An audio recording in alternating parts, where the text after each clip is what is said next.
आपके साथ Surabhi Rajput, newsroom live में आप सभी का स्वागत है। आज बात होगी संसद के तीसरे हफ्ते में हुए कार्यवाही के दौरान बवाल जो हुआ उसकी।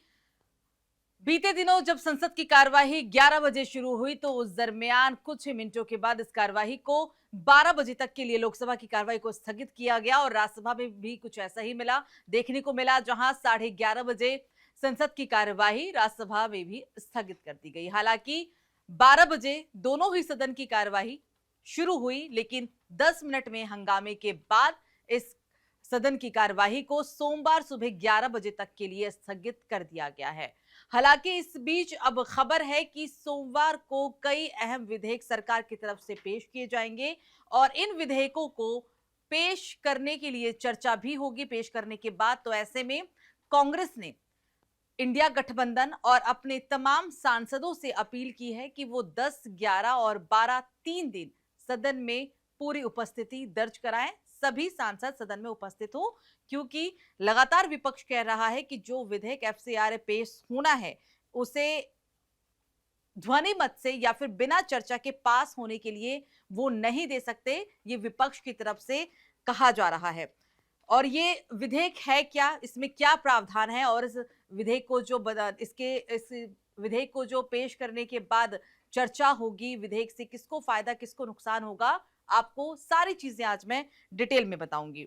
इससे पहले यहां पर आपको बता दें कि सदन की कार्यवाही एक बार फिर से 10 अगस्त को यानी कि इस परसों सोमवार 11 बजे के लिए स्थगित है। 11 बजे के बाद फिर से कार्यवाही की सुचारू रूप से शुरुआत होगी और परसों का दिन काफी अहम है। अहम इसलिए है क्योंकि सरकार चाहती है विधेयक को पास कराना, चर्चा करना, लेकिन विपक्ष बिल्कुल भी मूड में नहीं दिख रहा। विपक्ष की तरफ से कहना है कि जो विधेयक अभी तक सदन में हमने देखा कि बिना किसी बातचीत के, बिना किसी चर्चा के पास हो गए, वो इस विधेयक के साथ नहीं हो सकता। एफसीआरए बिल है और इसको लेकर कांग्रेस ने अभी से ही कमर कस ली है। दरअसल इंडिया गठबंधन के अन्य सहयोगी दलों से अनुरोध किया गया है कि वे इन 3 दिनों के दौरान अपने तमाम जो सांसद हैं उनकी मौजूदगी निश्चित करें। कांग्रेस चाहती है, उन्होंने अपने सांसदों से भी 10, 11, 12 3 दिन के लिए उन्हें अनुरोध किया है कि तमाम सांसद सदन के अंदर उपस्थित हो और जो इंडिया गठबंधन के और घटक दल है वो भी वहां पर उपस्थित हो। वहीं बीजेपी ने भी अपने सांसदों को सदन में मौजूद रहने के लिए कहा है। हालांकि संसदीय कार्य राज्य मंत्री अरुण राम मेघवाल ने अगले हफ्ते के संभावित सरकारी कामकाज जो की जानकारी भी दे दी है। उसमें फिलहाल एफसीआरए बिल या संविधान संशोधन बिल का जिक्र नहीं है, लेकिन पूरी उम्मीद है। विपक्ष अभी तक अमित शाह की मौजूदगी की बात करता रहा। उनका कहना है कि अमित शाह को सदन के अंदर आकर जवाब देना होगा। उनके जो सवाल हैं, 20 जुलाई के दिन जंतर मंतर पर जो कानूनी कार्रवाई की गई, छात्रों के खिलाफ जो बर्बरता की गई, उसका जवाब विपक्ष मांग रहा है और पूरी उम्मीद है कि सोमवार के दिन अमित शाह सदन में पहुंचेंगे और सदन के अंदर सवालों के जवाब भी शायद विपक्ष को अपने मिल सकते हैं।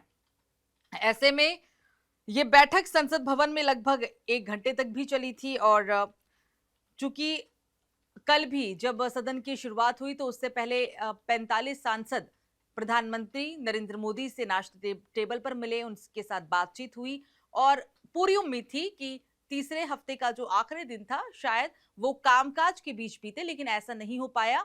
मुश्किल से 1 घंटे भी सदन की कार्यवाही नहीं चल सकी और दोनों ही कार्यवाही को सोमवार 11 बजे सुबह तक के लिए मजबूरन स्थगित करना पड़ा। और ऐसे में ये अब सोमवार का दिन काफी अहम है क्योंकि सोमवार को सरकार चाहती है कि बचे हुए विधेयकों पर चर्चा हो जाए और बातचीत हो जाए, लेकिन अब सोमवार का दिन भी कैसे बीतता है वो तो खैर आने वाला समय तय करेगा। और कांग्रेस स्पष्ट रूप से कह चुकी है, कांग्रेस केंद्र सरकार की ओर से लगाए गए एफसीआरए संशोधन विधेयक को लेकर कड़ा रुख उन्होंने अपना यहां पर दर्ज कराया है। विरोध देखने को मिल रहा है। केसी वेणुगोपाल ने कहा कि जब संसद का कामकाज सुचारू रूप से नहीं चल रहा है तब सरकार इतने महत्वपूर्ण बिल को जल्दबाजी में पारित नहीं करा सकती। ये कांग्रेस की तरफ से कहा गया है। केसी वेणुगोपाल ने कहा है, क्योंकि हमने देखा कि वंदे मातरम बिल हो, चाहे एंटी पेपर लीक बिल हो या फिर जो दूसरे बिल पास कराए गए सदन में वो ध्वनि मत से पास कराए गए और बवाल के बीच ही पास कराए गए। तो अब कांग्रेस का कहना है कि जो जरूरी बिल है, चाहे वो एफसीआरए हो या फिर परिसीमन हो या महिला आरक्षण हो, ऐसा यहाँ नहीं चलेगा। एक लंबी चर्चा होगी और लंबी चर्चा के बाद ही इस बिल को सरकार पास करा ली पाएगी। ध्वनि मत से तो होना बहुत मुश्किल होगा, ये कांग्रेस स्पष्ट रूप से पहले ही कह चुकी है। ये बिल है क्या, किसको फायदा किसको नुकसान, पहले आप ये समझिए। दरअसल इस बिल में उनका आरोप है कि ये इसका जो असर होगा वो लाखों लोगों, गैर सरकारी संगठनों और अल्पसंख्यक समुदायों पर पड़ेगा। उन्होंने ये भी स्पष्ट किया कि कांग्रेस इस विधेयक का जोरदार विरोध करेगी और इसे पारित नहीं होने देगी। सरकार के 22 जुलाई को जारी एक आधिकारिक बयान के अनुसार वैश्विक वित्तीय नेटवर्क, डिजिटल लेनदेन और सीमा पार फंडिंग व्यवस्थाओं की तेजी से बढ़ने से वित्तीय पारदर्शिता, विदेशी प्रभाव और लोकतांत्रिक संस्थाओं की सुरक्षा से जुड़ी नई चुनौतियां सामने आई है और इसी कारण कई लोकतांत्रिक देशों में विदेशी धन के प्रवाह को नियंत्रित करना सुनिश्चित का एक सामान्य और स्वीकार्य हिस्सा बन गया है। सरकार इसको लेकर काफी पॉजिटिव बातें रख रही है, लेकिन विपक्ष काफी नेगेटिव है और विपक्ष इसकी खामियां क्या है वो ही गिनवाने में लगा हुआ है। एफसीआरए को इसी व्यापक अंतर्राष्ट्रीय संदर्भ में समझा जाना चाहिए, ये सरकार की तरफ से कहा जा रहा है। ये कानून वैध और वास्तविक सामाजिक या परोपकारी गतिविधियों को रोकने के लिए नहीं है, बल्कि इसका उद्देश्य ऐसा कानून ढांचा उपलब्ध कराना है जिससे अंतर्राष्ट्रीय सहयोग जारी रह सके और विदेशी योगदान भारतीय कानूनों के अनुसार प्राप्त, उपयोग और दर्ज किए जा सके। अब आसान भाषा में समझिए, ये तो सरकार और विपक्ष की तरफ से जो बातें रखी गई वो उन बातों को हमने आपको बताया, लेकिन अब आसान भाषा में समझिए कि एफसीआरए क्या है और एफसीआरए पर इतना बवाल क्यों मचा हुआ विपक्ष की तरफ से और सरकार इसके क्या फायदे गिनवा रही है, क्या वाकई में इस बिल से फायदा होगा, अब ये आपको बताते हैं। एफसीआरए वो कानून है जो ये तय करता है कि भारत के व्यक्ति, संगठन, गैर सरकारी संस्थाएं यानी कि एनजीओ, ट्रस्ट और कंपनी विदेशों से मिलने वाले धन को किस तरह से प्राप्त और उपयोग कर सकती है। इस कानून में इसका प्रावधान होगा। इसका संचालन गृह मंत्रालय करता है। एफसीआरए 3 मुख्य काम करता है और यह तय करता है कि कौन विदेशी योगदान स्वीकार कर सकता है, कौन विदेशी योगदान और किन शर्तों पर। सबसे बड़ी बात है कि अगर विदेशी योगदान कोई संगठन, कोई संस्था, कोई एनजीओ स्वीकार करेगी तो वो किन शर्तों पर करेगी और इसका क्राइटेरिया क्या होगा, इसके पैमाने क्या होंगे, पैरामीटर्स क्या होगा। और साथ में यह भी निर्धारित करता है कि उस धनराशि को कैसे प्राप्त किया जाए, उसका हिसाब किताब कैसे रखा जाए और उसकी रिपोर्ट कैसे दी जाए। ये कुछ सीमित और स्पष्ट रूप से परिभाषित विदेशी फंड से चलने वाली गतिविधियों पर भी रोक लगाता है। साथ में जो भारत की संप्रभुता, सुरक्षा या फिर सार्वजनिक व्यवस्था को प्रभावित कर सकती है, ये कानून उसे भी रोकेगा। विदेशों से फंड दूसरे पार्टियों को दिए जा रहे हैं। हमेशा विपक्ष की तरफ से आरोप लगा है कि बीजेपी को बाहर से फंडिंग होती है। बीजेपी की तरफ से भी आरोप हमेशा से लगते रहे विपक्ष को लेकर कि बाहर से फंडिंग होती है। तमाम जो आरोप लगते हैं, अगर ये कानून लागू हो जाएगा, ये विधेयक दोनों ही सदनों से पास हो जाता है, पारित हो जाता है और राष्ट्रपति की मंजूरी के बाद अगर ये कानून का रूप लेगा तो आरोप जो हमेशा से लगते हुए आए हैं विदेशी फंडिंग को लेकर, वो उसकी समाप्ति हो जाएगी, क्योंकि इस विधेयक में क्राइटेरिया है, 3 शर्तें जो बहुत जरूरी है। कौन सा संगठन बाहर से फंड ले सकता है, किन शर्तों के आधार पर लेगा और उसको किस तरीके से वहां पर मौजूदगी दिखानी होगी, क्या रिक्वायरमेंट होगी, सारी चीजों का इसमें प्रावधान है इस विधेयक के जरिए। और अगर किसी भी कंपनी को, किसी भी संगठन को फंड मिलता है तो उनको इन शर्तों का पालन करना होगा और क्राइटेरिया के मुताबिक ही वो फंडिंग ले सकेंगे। सबसे बड़ी चीज तो ऐसे में ये विधेयक के फायदे हैं और इस विधेयक के लागू होने के बाद इस तरीके से इसे चलाया जाएगा या फिर ये लागू होने के बाद ये फायदे और ये नुकसान है। हालांकि इस विधेयक का विपक्ष पुरजोर विरोध करता हुआ नजर आया और यही वजह है कि विपक्ष ने पहले ही हल्ला बोल दिया है और अपने तमाम सांसदों को, कांग्रेस ने अपने इन 3 दिनों के लिए यानी 10, 11, 12 अगस्त के लिए तमाम जो उनके जितने भी सांसद हैं उन सभी से अनुरोध किया गया है कि इन 3 दिन सदन में उपस्थिति उनकी जरूर रहे, ताकि अगर सरकार ध्वनि मत से इस बिल को पास कराना चाहे तो वो नहीं हो। पहले एक लंबी चर्चा की जरूरत है और चर्चा के बाद ही इस विधेयक को पास करा लिया जाएगा। और पूरी उम्मीद ये भी है कि गृह मंत्री अमित शाह सोमवार को सदन की कार्यवाही में मौजूद होंगे और सोमवार के दिन अमित शाह का भी संबोधन सुनने को मिल सकता है। आपको बता दें कि जो सदन की कार्यवाही शुरू हुई थी वो 22 जुलाई को हुई थी और 13 अगस्त तक ये सदन चलना था, यानी कि चौथे हफ्ते के सिर्फ 4 दिन तक।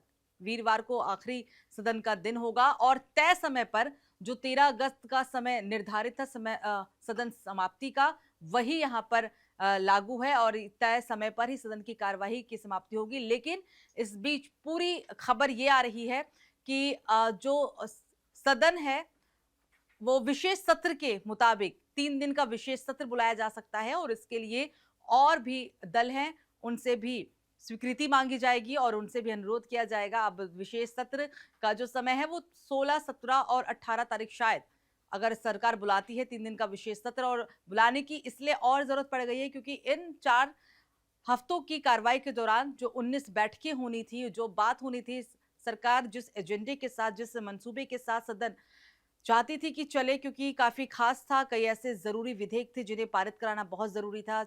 महिला आरक्षण बिल सबसे पहले, परिसीमन बहुत ज्यादा जरूरी, लेकिन ऐसा नहीं हो पाया। अब एफसीआरए भी सरकार के पास है कि वो पूरी कोशिश है कि सोमवार को पास करा ले, लेकिन मुश्किल है क्योंकि जो विपक्ष पहले से ही इस बिल को लेकर हल्ला बोल चुका है और इस बिल को लेकर पूरी तरीके से अपने मंसूबों को स्पष्ट कर चुका है कि इस विधेयक को वो बिना किसी चर्चा के पास नहीं होने के लिए देंगे, चाहे कुछ भी हो जाए। इसमें सभी सांसदों की मौजूदगी की जरूरत है, चर्चा की बहुत ज्यादा जरूरत है, ये विपक्ष की पूरी तैयारी है। तो जाहिर सी बात है कि एफसीआरए बिल भी इन 3 दिनों में पास हो पाए या नहीं हो पाए, ये आने वाला समय तय करेगा। ये विपक्ष के हंगामे के ऊपर डिपेंड करता है, पूरी तरीके से उनके ऊपर ही इसकी निर्भरता है कि वो सदन को चलने दें या नहीं चलने दें। पूरी उम्मीद थी कि शुक्रवार के दिन जब सदन की कार्यवाही की शुरुआत हुई तो ऐसा लग रहा था कि शायद आज का दिन काफी सही से बीते, हो हंगामा ना हो, लेकिन ऐसा नहीं हो सका। विपक्ष एक ही बात पर अभी भी अड़िग है, एंटी पेपर लीक बिल मंजूरी कानून का रूप लेने के बावजूद भी अब जो 20 तारीख को पुलिस की तरफ से कार्रवाई की गई उस पर अमित शाह की बात पर अड़िग है। धर्मेंद्र प्रधान के इस्तीफे को लेकर अड़िग था और इस्तीफा भी हुआ। पूरी ऐसी उम्मीद लगाई गई कि शायद अब सदन की कार्यवाही चल सकेगी, विपक्ष चलने देगा, लेकिन ऐसा नहीं हो पा रहा है। हंगामे की वजह से बार बार कुछ मिनटों के बाद कार्यवाही को स्थगित करनी पड़ रही है और कल भी ऐसा ही हुआ। लोकसभा की कार्यवाही सुबह 11 बजे शुरू हुई, 10 मिनट के बाद हंगामा देखने को मिला। ओम बिरला लगातार विपक्ष से अपील करते हुए नजर आए कि वो सदन को चलने दे, वो सदन को चलने दे, लेकिन ऐसा नहीं हो पाया और फिर 12 बजे तक के लिए सदन की प्रक्रिया को स्थगित की गई। और फिर जब 12 बजे इस सदन की प्रक्रिया लोकसभा की शुरुआत होती है तो कुछ मिनटों के बाद सोमवार 11 बजे तक के लिए फिर इसे स्थगित करना पड़ा। दूसरी तरफ राज्यसभा में भी कुछ ऐसा ही हुआ। राज्यसभा आधे घंटे के लिए 11 से 11:30 बजे तक चली, 12 बजे तक के लिए फिर स्थगित हो गई और 12 बजे के बाद जब सदन की प्रक्रिया फिर से शुरू हुई राज्यसभा की, तो वहां पर भी ऐसा ही हुआ। कुछ मिनटों के बाद सोमवार 11 बजे तक के लिए उसे भी स्थगित करना पड़ा। आरोप यही था, किरण रिजिजू बोलते हुए भी नजर आए कि विपक्ष नहीं चाहता कि सदन चले, विपक्ष नहीं चाहता कि जनहित के मुद्दे, देशहित के मुद्दे पर सरकार बात करे, विचार करे, विमर्श करे और जो जिस एजेंडे के साथ इस सदन को चलाने की कोशिश की गई थी या जो शुरुआत में ही, जैसे प्रधानमंत्री नरेंद्र मोदी ने जब प्रेस कॉन्फ्रेंस पहले दिन किया था तो उन्होंने कहा था कि सदन हमेशा से खास होता है, चाहे वो मॉनसून सत्र हो, चाहे वो शीतकालीन सत्र हो, लेकिन इस बार बहुत खास है और इस बार की तैयारियां अलग थी। पहली चीज तो ये कि जो जंतर मंतर पर बवाल चल रहा था उस पर भी सरकार जानती थी कि जाहिर सी बात है कि इस मुद्दे पर विपक्ष उनको घेरेगा ही घेरेगा और इसका जवाब देना ही होगा, लेकिन फिर भी उनकी कोशिश थी कि 7 विधेयक सदन के पटल पर, जो उनकी पूरी तैयारी थी, रणनीति थी कि इसे लागू करे, चर्चा करे, पास करे, लेकिन ऐसा नहीं हो पाया। अब ऐसे में 13 तारीख के बाद जब विशेष सत्र बुलाया जाता है तब उसमें देखने को मिलेगा कि क्या इस विशेष सत्र का जो 3 दिन का अभी बातें चल रही है इसे बुलाने की, क्या उस 3 दिन के सत्र में भी बात बनती है या नहीं बनती है, क्योंकि महिला आरक्षण और परिसीमन इसे लागू करना बहुत जरूरी है, इस पर चर्चा की जरूरत है। चर्चा होगी तभी ये विधेयक दोनों सदनों से पारित हो पाएगा, क्योंकि इस दोनों ही विधेयक को ध्वनि मत से पास कराना सरकार के लिए भी बहुत एक चैलेंजिंग है और ये नहीं हो सकता। इसमें चर्चा होनी ही होनी है और इस चर्चा के बाद ही इस विधेयक पर बातचीत कहीं बन पाए। और शायद क्योंकि महिला आरक्षण बिल पहले भी दोनों सदनों के पटल पर रखा जा चुका है, लेकिन बहुमत नहीं होने की वजह से, जो बहुमत का आंकड़ा है वो 2/3 का होता है, और बहुमत नहीं होने की वजह से इसे सदन से गिराना पड़ा था, ये पास नहीं हो पाया था। तो ऐसे में सरकार चाहती थी कि इस बार के मॉनसून सत्र में इस पर बात हो जाए, महिला आरक्षण को लेकर बात बने और ये जो विधेयक है ये पास हो। लेकिन ऐसा लग रहा है कि शायद इस बार के 13 अगस्त तक तो मुश्किल है। अगर विशेष सत्र बुलाया जाए तो शायद उसमें बात बने और शायद इस विधेयक को लेकर चर्चा संभव हो पाए। ये 13 अगस्त के बाद ही पता चलेगा। ऐसे में ये 3 दिन काफी अहम है। चौथे हफ्ते की शुरुआत सोमवार को हो रही है और चौथे हफ्ते के 4 दिन सदन के बाकी होंगे, 10, 11, 12 और 13। अब इन 4 दिनों में किन किन मुद्दों पर चर्चा हो पाएगी? क्या फिर से सदन की कार्यवाही शुरू होने के बाद विपक्ष का वही हंगामा देखने को मिलेगा? क्योंकि 11 बजे सदन का समय होता है और उससे पहले मकर द्वार पर चाहे विरोध प्रदर्शन करना हो, चाहे चंदा चोरी को लेकर एक नाट्य की प्रस्तुति देनी हो, इन सब चीजों में विपक्ष बढ़ चढ़कर हिस्सा जरूर लेता हुआ नजर आ रहा है। आज भी चाहे वो नीट पेपर लीक हो या पेपर बिल हो या फिर अ, राम मंदिर चढ़ावा चोरी का मामला हो, आज विपक्ष के पास 2 ऐसे मुद्दे हाथ लगे हुए हैं जिस पर वो लगातार सरकार को घेरने का काम कर रहा है। या ये कह सकते हैं कि सदन में पहले दिन जब बवाल की शुरुआत होती है तो वो नीट परीक्षा पेपर लीक को गृह मंत्री के मौजूदगी से, गृह मंत्री की वो चाहते हैं कि वो मौजूद हो, बात करे, जवाब दें। लेकिन शाम होते होते बार बार चर्चा के दरमियान बस एक ही बात सामने निकल कर आती है, चंदा चढ़ावा चोरी जो राम मंदिर में देखने को मिला था। हालांकि कार्रवाई जारी है, पुलिस की तरफ से कार्रवाई की जा रही है, सीबीआई जांच, एसआईटी का गठन, तमाम प्रक्रियाएं इन प्रोसेस में है। लेकिन फिर भी विपक्ष के पास इस वक्त एक बहुत बड़ा मुद्दा हाथ लगा हुआ है और इसी मुद्दे के तहत ही वो अपने आगे की रणनीति तैयार कर रहा है, या फिर ये कह सकते हैं कि शायद वो 2027 के चुनाव की तैयारी भी इसे कह सकते हैं आसान भाषा में। क्योंकि विपक्ष जो अभी तक इस सदन से पहले तक तितर बितर था, मनभेद मतभेद सभी नेताओं के खुलकर सामने आ रहे थे। इंडिया गठबंधन जब ये इंडिया गठबंधन नाम पड़ा, जब दल बना, तो आपको याद होगा कि इसमें 26 से भी ज्यादा दल शामिल थे, लेकिन एक एक कर टूट होती गई और ऐसे में ऐसा लगा कि शायद जो इंडिया गठबंधन का नाम इन्होंने दिया था वो उनका वो सार्थक सिद्ध नहीं हो पाया। लेकिन इस सदन में इस जंतर मंतर के बवाल के दरमियान जो एकजुटता विपक्ष के नेताओं ने आपसी में दिखाई और जो एक सभी के सुर एक जैसे मिलने लगे और सभी के सुर एक जैसे नजर आए, तो ऐसा लगा कि शायद जंतर मंतर का बवाल उनके लिए 2027 की तैयारी और 2027 का एक बिगुल फूकने का जरूर काम कर गया है। और यही वजह है कि अब सभी विपक्ष के नेताओं की एकजुटता स्पष्ट रूप से देखी जा रही है।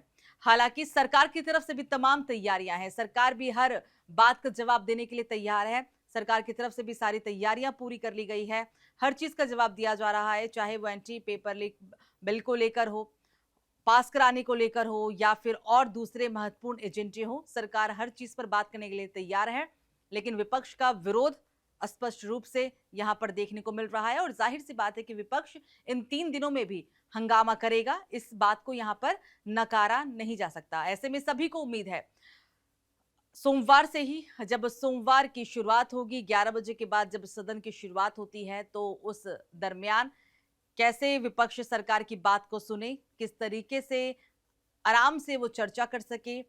अगर सदन में जो विधेयक पटल पर रखे जाएं, उन पर चर्चा संभव हो, ये सारी चीजें सोमवार को ही पता चल पाएगी। और पूरी उम्मीद है कि शायद सोमवार का जो दिन होगा वो काफी अहम भी होगा, चर्चा के लिए भी अच्छा होगा और सदन के लिए भी काफी अच्छा होगा, क्योंकि ये 3 हफ्ते पूरी तरीके से बर्बाद ही हुए हैं। इसे यहाँ पर यही कह सकते कि सार्थक सिद्ध हुआ हो और बातचीत बन पाई हो या जनहित के मुद्दों पर बात हो पाई हो, क्योंकि इन 3 हफ्तों में हमने देखा कि हर दिन एक नया बवाल देखने को मिला। सिर्फ समय की बर्बादी हुई, पैसे की बर्बादी हुई, तमाम चीजें हुई। तो ऐसे में सरकार को आने वाले 4 दिनों से बहुत उम्मीद है, क्योंकि चौथा हफ्ता जो है वो सिर्फ 4 दिन का ही होने वाला है।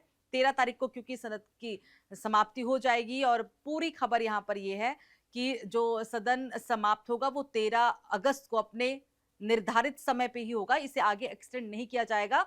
और इसलिए और नहीं किया जाएगा क्योंकि पहले ही खबर आ चुकी है कि विशेष सत्र बुलाया जाए। एक वजह यह भी है कि इसे एक्सटेंड नहीं कर सकते क्योंकि विशेष सत्र की बात पहले ही सामने आ चुकी है। 13 अगस्त को इसकी समाप्ति होनी लगभग तय है। हालांकि अब वो भी आने वाले 1 से 2 दिन में पता चल जाएगा कि क्या इसे एक्सटेंड किया जा रहा है या फिर जो विशेष सत्र बुलाने की प्रक्रिया थी क्या इसके साथ ही हो जाएगी या फिर बस इसे एक्सटेंड करने के बाद पता चल जाएगा कि हाँ ठीक है, 2 से 3 दिन के लिए इसे और एक्सटेंड करना पड़ रहा है। वो इन प्रोसेस है, वो आने वाले समय में तय होगा। इस पर अभी कोई पक्की मुहर नहीं है, ये कह सकते हैं। तो ऐसे में उम्मीदें तो बस इसी बात से हैं कि जब सोमवार को इसकी शुरुआत होगी, एफसीआरए बिल हो या फिर महिला आरक्षण बिल हो या फिर परिसीमन हो, इन विधेयकों पर चर्चा हो। क्योंकि कांग्रेस पहले ही कह चुकी है कि बिना चर्चा के कुछ नहीं, ध्वनि मत से सरकार पास नहीं कर पाएगी।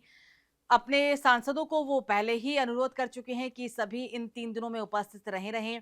इंडिया गठबंधन के जो और दल और भी सांसद हैं, उनसे भी वो अनुरोध कर रहे हैं कि वो भी अपने सांसदों से अपील करें कि वो इन 3 दिनों के अंदर 100% मतलब 100% मौजूदगी सदन के अंदर उनकी देखने को मिले ही मिले, ताकि इस बिल पर चर्चा हो सके और बिल के सरकार जहां फायदे गिनवाती हुई नजर आएगी, सरकार ये बताती हुई नजर आएगी कि इस बिल से क्या फायदा होगा, तो वहीं विपक्ष इसको लेकर विरोध करेगी, ये स्पष्ट रूप से जाहिर है। चलिए, अब सभी की उम्मीदें और सभी की नजरें अब सोमवार 11 बजे के बाद शुरू होने वाले सदन पर ही टिकी हुई है। इस खबर पर हम भी लगातार नजर बनाए हुए। फिलहाल के लिए अभी मेरे साथ इतना ही। आप देखते रहिए टीवी 7 भारत। नमस्कार।